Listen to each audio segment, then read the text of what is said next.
Sir, এটা হচ্ছে রংপুরের, আর এটা হচ্ছে আমাদের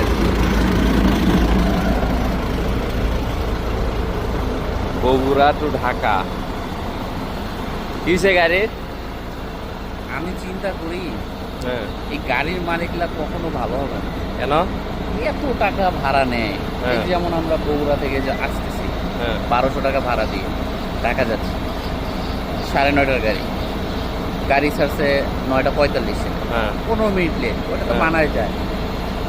কিন্তু গাড়ির যে ফিটনেসের অবস্থা, এসারে এর আগে উঠছি আমাদের দিনাজপুর রুটের যে গাড়িগুলো, ওইটা মোটামুটি ভালোই ছিল।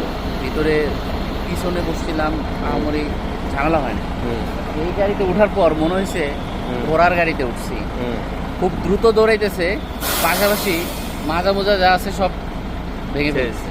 আসলে এসআর কোম্পানি একটা রেপুটেড কোম্পানি, এইসব রেপুটেড আচ্ছা, কোম্পানির কাছে এটা এক্সপেক্ট করা যায় না। আসলে তুমি- এত টাকা দিয়ে কি ও কি করবে আমি বুঝি না। এই গাড়িটা সার্ভিস করাইতে পারে না তারা।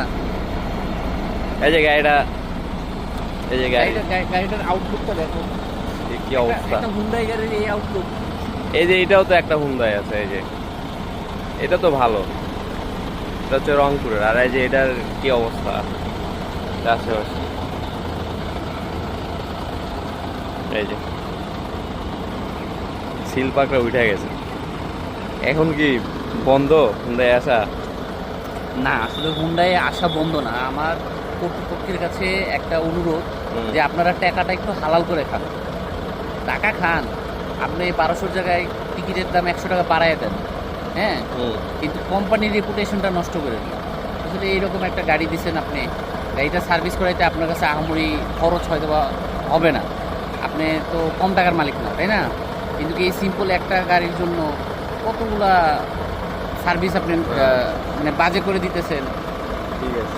আপনি যদি 1200 টাকার জায়গায় 1000 টাকা টিকিট দিতেন, গাড়ি লক্ষ্য চক্কর দিতেন, তাহলে আমরা বলতে পারতাম না 200 টাকা কম, এটাতে আসাই যায়। বাট এইটাও সেম ওইটাও সেম, বাট আপনার গাড়ি এরকম হতে হবে না। কন্ডিশন একবারে খারাপ এটার। এই যে দেখাই, সিল পাকড়া পুরা ওইটা শেষ।